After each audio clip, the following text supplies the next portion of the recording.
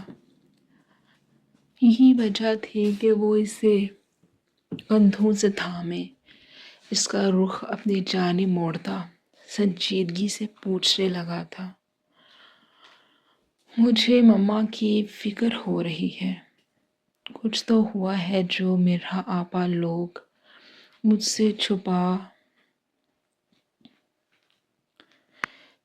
رہے ہیں۔ جواباً آیت بھی بے حد سنجیدگی سے اپنی فکریں زرار کے سامنے رکھ گئی تھی کہ اب اگر وہ اس سے بھی ڈسکس نہ کرتی تو یقیناً اس کا اپنا دماغ سوچ سوچ کر ہی پھٹ جانا تھا۔ آیت کی فکر جو کہ بے جا بھی نہیں تھی، زرار سرد سانس بھر کر رہ گیا۔ اب وہ اسے کیا ہی بتاتا۔ زاویار شاہ نے اسے ساری حقیقت سے آگاہ کر دیا تھا اور آیت کے حوالے سے خصوصاً تاکید کی تھی کہ اس کی جذباتی طبیعت کے پیش نظر فی الحال اسے نہ بتایا جائے، جس پر زرار محض اس بات میں سر ہلا کر رہ گیا تھا۔ یہ کوئی ایسی بات نہیں تھی کہ جو چھپائی جا سکتی، کبھی نہ کبھی تو آیت کو علم ہونا ہی تھا۔ دیکھو آیت، فکریں مسائل کا حل نہیں ہوتی۔ یہ گھنٹوں سوچوں میں گم رہنے سے اگر انسان کے دکھ کم ہو جاتے تو اور کیا ہی چاہیے ہوتا۔ اس لیے یہ اتنا سوچ سوچ کر خود کو پریشان مت کرو۔ زرار نے اسے آنے والے وقت کے حوالے سے ذہنی طور پر تیار کرنے کی ایک کوشش کی تھی۔ کچھ ہوا ہے نا؟ میں پہلے ہی جان گئی تھی کہ زاوی لالا لوگ یقیناً مجھ سے کچھ چھپا رہے ہیں۔ زرار کی بات پر وہ اس کا ہاتھ تھامے آنکھوں میں فکر لیے جیسے زرار کو اکسانے لگی تھی کہ جو بھی ہے اسے بتا دیا جائے، جس پر زرار سرد سانس بھر کر رہ گیا تھا کہ اس کے چہرے پر چھاتے فکروں کے سائے اس کے لیے اور اس کی اولاد کے لیے بالکل بھی اچھے نہیں تھے۔ دیکھو آیت، زندگی کا سفر بہت سی مشکلات اور آزمائشوں سے سر ہو کر ہی گزرتا ہے۔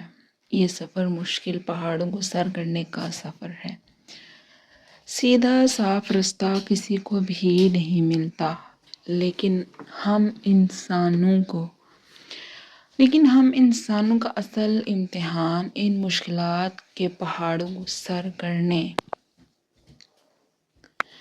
کے دوران ہی تو ہوتا ہے۔ ان حالات میں اگر ہم سیدھا رستہ چن لیں، اپنے ایمان کو مضبوط رکھیں تو مزید مشکلات سے بچ جائیں گے، لیکن اگر ہم شارٹ کٹ لیں گے یا پھر اپنے نصیب سے زیادہ کی خواہشات کے پیچھے لگ جائیں گے تو صرف اور صرف ذلیل ہوں گے۔ زرار نے تمہید باندھے بات کا آغاز کیا تھا۔ کیا مطلب؟ آپ اتنی مشکل باتیں کیوں کر رہے ہیں؟ صاف اور سیدھے طریقے سے بتائیں مجھے۔ ماتھے پر بل سجائے چھوٹی چھوٹی آنکھیں کیے وہ منہ بس صورتی تو زرار کو سادگی پر پیار آنے لگا تھا۔ اپنی شہادت کی انگلی اور انگوٹھے سے اس کا گال سہلاتا اپنی بات کا آغاز کر چکا تھا۔ میری معصوم بیوی، سیدھی بات یہ ہے کہ اپنی بوئی گئی فصل انسان کو خود کاٹنی ہی پڑتی ہے، پھر چاہے وہ کوئی بھی کیوں نہ ہو۔ کوئی بھی ماں، باپ، بیٹا، بیٹی اس معاملے میں کچھ نہیں کر سکتا۔ یہ سازشیں، یہ ضرورت سے زیادہ دماغ چلانا اور ہوشیاری دکھانا انسان کو اکثر کہیں کا نہیں چھوڑتی۔ اپنے نصیب کا رزق انسان تک پہنچ ہی جاتا ہے۔ وہ جو اوپر بیٹھا ہے، یہ سازشیں، یہ ضرورت سے زیادہ دماغ چلانا اور ہوشیاری دکھانا انسان کو اکثر کہیں کا نہیں چھوڑتی۔ اپنے نصیب کا رزق انسان تک پہنچ ہی جاتا ہے۔ وہ جو اوپر بیٹھا ہے وسیلے بنا ہی دیتا ہے۔ دوسرا ہاتھ جس کے کندھے سے ہٹاتا وہ آسمان کی جانب اشارہ کرتا بولا، تم آنکھیں پھاڑے اس کے چہرے سے دو پل کے لیے ہی صحیح نظریں ہٹاتی سامنے اوپر آسمان کی جانب دیکھنے لگی تھی۔ اس لیے خود کی محنت اور کوششوں کو جاری رکھو۔ جلن اور حسد میں مبتلا ہونے سے بہتر ہے جو ملا ہے اور جتنا ملا ہے اس پر شکر کیا جائے۔ آئی سمجھ کچھ؟ آخر میں زرار نے اس کے ماتھے پر اپنی انگلی ٹھوکتے کہا تو آیت نے فوراً سے اس بات میں سر ہلایا تھا۔ لیکن فرض کریں انسان بھٹک گیا جس طرح ہیرا آپا کی ماما اور خالہ سائیں ممانی ہے وہ تمہاری۔ زرار نے اسے بیچ میں ٹوکتے کہا تو وہ ماتھے پر ہاتھ مار کر رہ گئی۔ ہاں میرا وہی مطلب تھا، آپ کو سمجھ تو لگ گئی نا۔ اگر انسان ممانی سائے کی طرح بھٹک جائے پھر آئے تو جیسے ابھی بھی مطمئن نہیں ہوئی تھی تو بھی کچھ نہیں، توبہ کرو، اپنے خدا سے معافی مانگو۔ زرار نے اس کے کندھے پر اپنے بازو ٹکاتے اسے اپنے سینے کے ساتھ لگاتے کہا تھا، تو پھر ان کو سزا کیوں ملی؟ آیت کو تکلیف ہو رہی تھی۔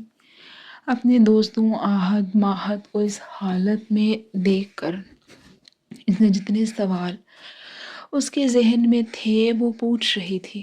وہ چھوٹی تھی، ناسمجھ تھی، گو کہ سمجھداری کا انسان کی عمر کے ساتھ کوئی لینا دینا نہیں ہوتا۔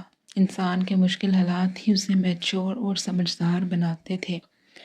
اب بدقسمتی سے یا پھر خوش قسمتی سے اس نے اس طرح کے حالات نہیں دیکھے تھے کہ وہ اس طرح کے معاملات سمجھ پاتی۔ یہی وجہ تھی کہ وہ اس وقت زرار کا سر کھا رہی تھی۔ آیت، معافی غلطیوں کی ہوتی ہے، گناہوں کی نہیں میری جان۔ جو انہوں نے کیا وہ گناہ تھا، اس کی سزا انہیں ملنی ہی تھی۔ پھر بار بار وہی سب کرنا، انہیں گناہوں کو سرزد کرنے والے کے لیے ہی سزا رکھی گئی ہے۔ اچھا پھر بس کر دو میری جان، اور کتنے سوال سوچ لیے ہیں تم نے اتنے کم وقت میں؟ اسے پھر سے نئے سوالات کا پٹارا کھولتے دیکھ زرار نے ٹوکا تو منہ بسورتی ناک چڑھاتی خاموش ہو گئی تھی۔ اچھا چلو وہ دودھ پیو، مورے نے بھجوایا ہے۔ ویسے بھی تم بالکل بھی اپنا خیال نہیں رکھتی۔ اسے نیا حکم جاری کیا تو آیت کی جان ہی نکلنے لگی تھی۔ مجھے نہیں پینا، عجیب سی اسمیل ہوتی ہے۔ وہ ہنوز ناک منہ چڑھاتی بولی تو زرار بنا اس کی سنے کھڑکی کے دونوں پٹ بند کرتا اسے کندھوں سے تھامے سائڈ ٹیبل تک لے گیا تھا۔ پھر گلاس سائڈ ٹیبل سے اٹھاتا وہ اس کے سامنے کر گیا تو ناچار آیت کو گلاس تھامنا پڑا تھا۔ مجھے بعد میں دیکھ لینا، پہلے اسے چپ چاپ ختم کرو۔ آیت کو خود کو گھوٹتے پا کر وہ تنبیہی لہجے میں بولتا خود ڈریسنگ مرر کی جانب بڑھتا اپنی کلائی سے رسٹ واچ اتارنے لگا تھا، جبکہ ڈریسنگ مرر میں ابھرتے اپنی محبوب بیوی کے عکس کو دیکھ کر زرار کے ہونٹوں پر مسکراہٹ نے اپنی جگہ بنائی تھی، جو کہ ناک کی نوک اپنی شہادت کی انگلی اور انگوٹھے سے دبائے ایک ہی سانس میں سارا گلاس خالی کر چکی تھی۔ دوسری جانب آیت نے ایک گلاس واپس پٹکنے کے انداز میں سائڈ ٹیبل پر رکھا تھا اور زرار کو گھورتی واش روم میں جا بند ہوئی تھی، جبکہ واش روم کا دروازہ بیچارہ آیت کے معصوم سے غصے کو برداشت کرنے پر مجبور تھا۔ ارے کیا ہوا رخسار؟ ہیرا نے کھانا نہیں کھایا؟ ملازمہ کو کھانے کی ٹرے جوں کہ توں ہاتھوں میں تھامے سیڑھیوں سے اترتا دیکھ ساریہ بیگم نے فکر مندی سے کہا تو وہیں صوفے پر پسارے بیٹھے کم اور لیٹے زیادہ اپنے ہی دھیان میں موبائل فون استعمال کرتے بالاج کے کان کھڑے ہو گئے تھے۔ تقریباً سب ہی رات کے کھانے سے فری ہو چکے تھے اور اس وقت اپنے اپنے رومز میں آرام کی غرض سے جا چکے تھے۔ ہیرا کی خاموش اور چپ چپ سی طبیعت کے پیش نظر کسی نے بھی اسے تنگ کرنا مناسب نہیں سمجھا تھا، اس لیے کھانا اس کے روم میں بھجوا دیا، جو کہ جوں کا توں واپس آ گیا تھا، جبکہ اب ہیرا کی حرکتوں پر بالاج کا دماغ گرم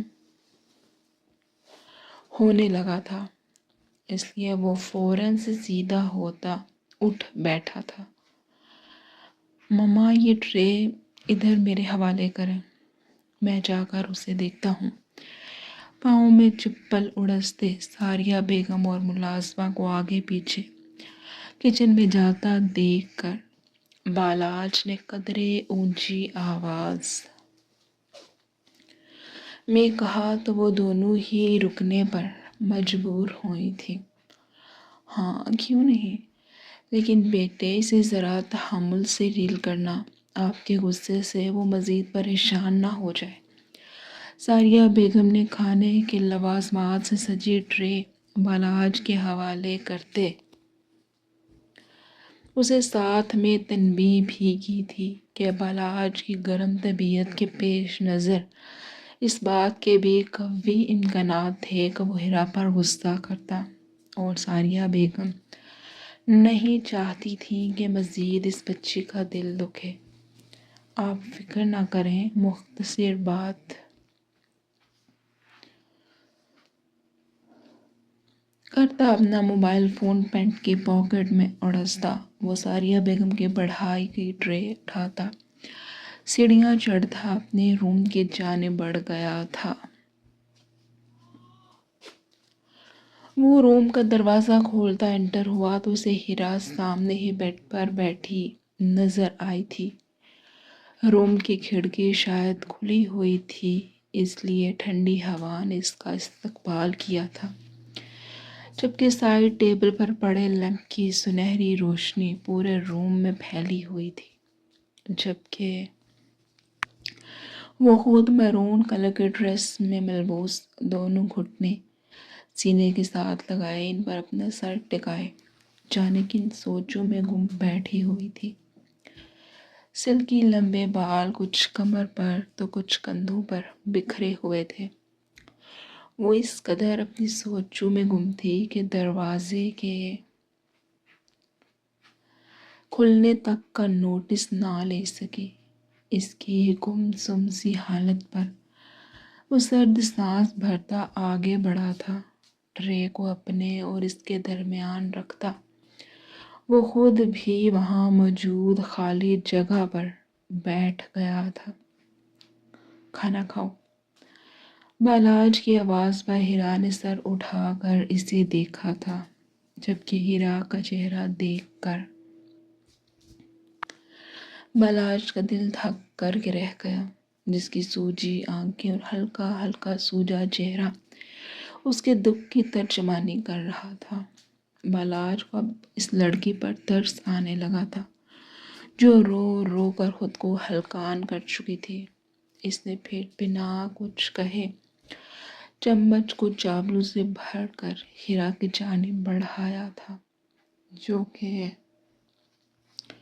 اب بھی بے دہانی میں اسے ہی دیکھے جا رہی تھی، جبکہ اس کے نافہم جذبات بالاج سمجھ نہ سکا تھا۔ آپ نے جو میرے ساتھ کیا بہت کم تھا۔ بالاج کے ہاتھ ایک طرف کو کرتی وہ اپنی ہی لے میں بولنے لگی تو بالاج کو اس کی ذہنی حالت ٹھیک نہیں لگی تھی۔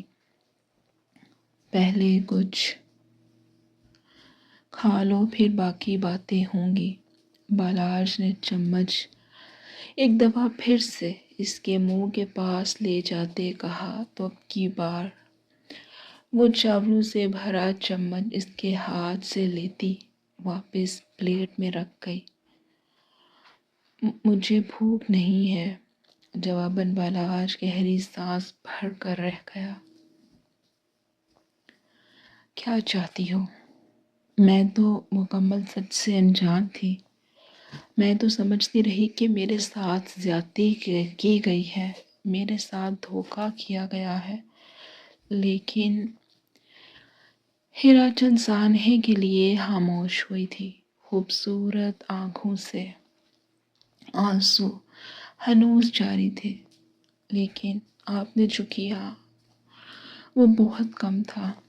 چاہیے تو یہ تھا کہ فوزیہ خانزادہ کی بیٹی ہونے کے ناطے بنا نکاح کے آپ مجھے اپنے ساتھ shut up, just shut up ہیرا۔ ہیرا کی بات پوری ہونے سے پہلے ہی بالاج اس پر چیخ اٹھا تھا۔ اب مزید ایک لفظ بھی تمہارے منہ سے نکلا تو تمہارا وہ حال کروں گا کہ یاد رکھو گی۔ اسے سختی سے دونوں بازوں سے تھامے اسے وارن کرتا وہ سرخ نظروں سے بولا تو ہیرا آنکھیں سختی سے نیچے، لبوں کو سختی سے آپس میں پیوست کیے اپنی سسکیاں روکنے پر مجبور ہوئی تھی۔ سوچ سمجھ کر بکواس کرو۔ تمہیں اگر اپنی ماں کا ماتم منانے دے رہا ہوں تو میرا مزید ضبط مت آزماؤ۔ بالاج پھنکارنے لگا تو ہیرا مزید خود پر قابو نہ پا سکی تھی اور پھوٹ پھوٹ کر روتی وہ بالاج کے سینے کے ساتھ لگی تھی۔ میں شدید تکلیف میں ہوں بالاج، میری مہریں جیل میں بند ہو گئی ہیں، میں پتہ نہیں انہیں کبھی دیکھ سکوں گی یا نہیں، میں پتہ نہیں کبھی ان سے مل سکوں گی یا نہیں۔ دوسری جانب بالاج جو اس کے حرکت پر سٹل ہوا تھا، اس کی باتوں سے اس کی تکلیف کا اندازہ لگاتے اس کے گرد اپنے بازوؤں کا حصار قائم کر گیا۔ وہ نیچے سے اوپر آتے وقت اس بات کا پکا سوچ کر آیا تھا کہ وہ اس پر غصہ نہیں کرے گا، مگر اس کی باتوں پر وہ مزید خود پر ضبط نہ رکھ سکا اور نہ چاہتے ہوئے بھی وہ اسے ڈانٹ چکا تھا، جو کہ پہلے ہی تکلیف میں تھی۔ پھر وہ کچھ خود سے شرمندہ بھی تھا کہ بھلا کیا ضرورت تھی اسے یہ سب کرنے کی۔ اب جب گنہگاروں کا ان کے کیے کی سزا مل چکی تھی تو اب اسے ہیرا کے ساتھ کیے گئے رویے کا شدید دکھ بھی ہو رہا تھا۔ مزید اس کی باتیں اسے شرمندگی کے ساتھ ساتھ غصہ بھی دلا رہی تھی۔ اچھا چلو اب بس کر دو، کیوں رو رو کر خود کو ہلکان کر رہی ہو؟ ہیرا کو اپنے روبرو کرتے، اس کی آنکھوں سے بہتے آنسوں کو صاف کرتے وہ اسے خاموش کروانے کے جتن کر رہا تھا، جو کہ اس کے لیے بلا شبہ ایک مشکل امر تھا، کیونکہ کسی بھی خاتون کو یوں خاموش کروانے کا اس کا یہ پہلا تجربہ تھا۔ جبکہ ہیرا بھی اب کی بار ہوش میں آتی، اپنا چہرہ صاف کرتی، بالات سے کچھ فاصلہ بنا کر بیٹھ گئی تھی، جبکہ اس کا چہرہ جانے شرمندگی سے سرخ پڑا تھا یا شرم سے۔ بالاج سمجھ نہ سکا۔ لو کھانا کھاؤ اور باقی کا رونا بعد کے لیے چھوڑ دو، ٹرے ایک دفعہ پھر سے اس کے سامنے کرتا وہ بولا تھا۔ اب کی بار ہیرا خاموشی سے کھانا کھانے لگی تھی، جبکہ بالاج اس کا جھکا سر دیکھ نفی بے سر ہلاتا، اپنے لیے کیجول سا ڈریس لیے واش روم میں بند ہو گیا تھا۔ وہ فریش ہو کر باہر آیا تو ہیرا شاید سو چکی تھی۔ کھانے کی ٹرے میں سے محض چند کھانے کے چمچ ہی زہر مار کیے گئے تھے، جو کہ اب اسٹڈی ٹیبل پر پڑی ہوئی تھے۔ روم میں ابھی تک وہی لیمپ آن تھا، شاید باہر بارش ہو چکی تھی، ٹھنڈی ہوا نے پورے کمرے کو ہی سرد کر دیا تھا۔ بالاج نے ایک نظر اسے دیکھا تھا، جو کہ ایک ہاتھ چہرے کے نیچے جبکہ دوسرا ہاتھ اپنے پیٹ پر رکھے سو رہی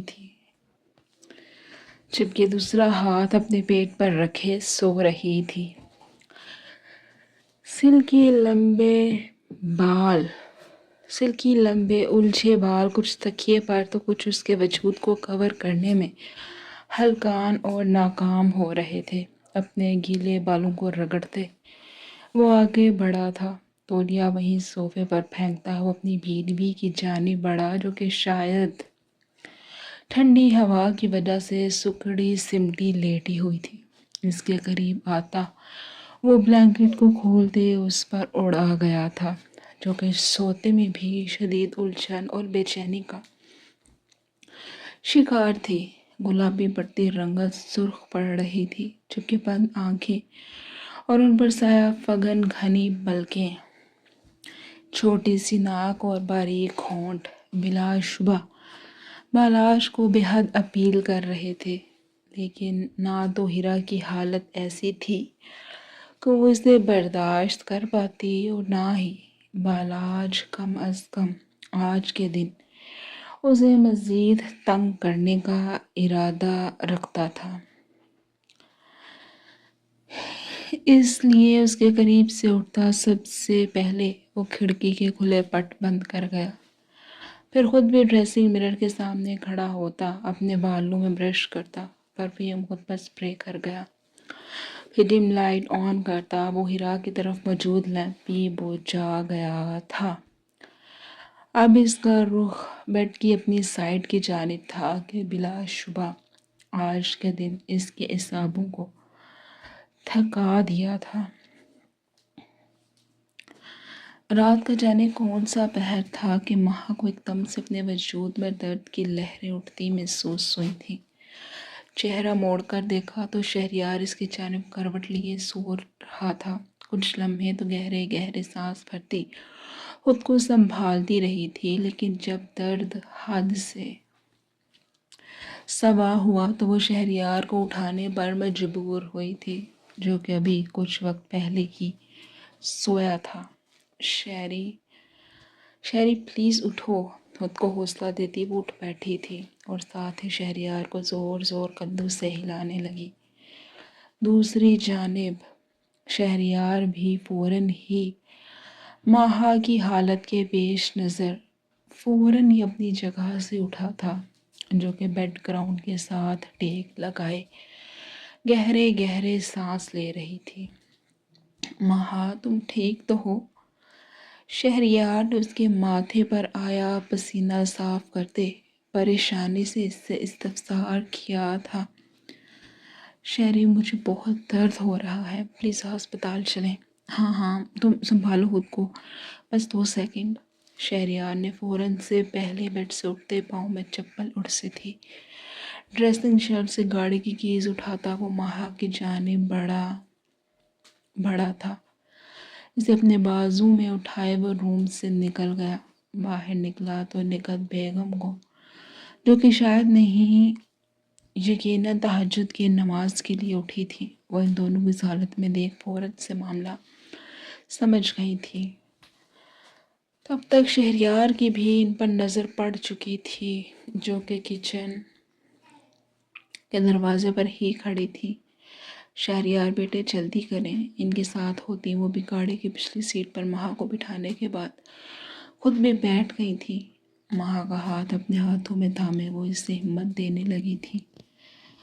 ماہا بچے، انشاءاللہ سب ٹھیک ہوگا۔ گہرے لمبے سانس لو۔ دوسری جانب شہریار بھی ڈرائیونگ سیٹ سنبھالے گاڑی ہسپتال کی جانب موڑ چکا تھا۔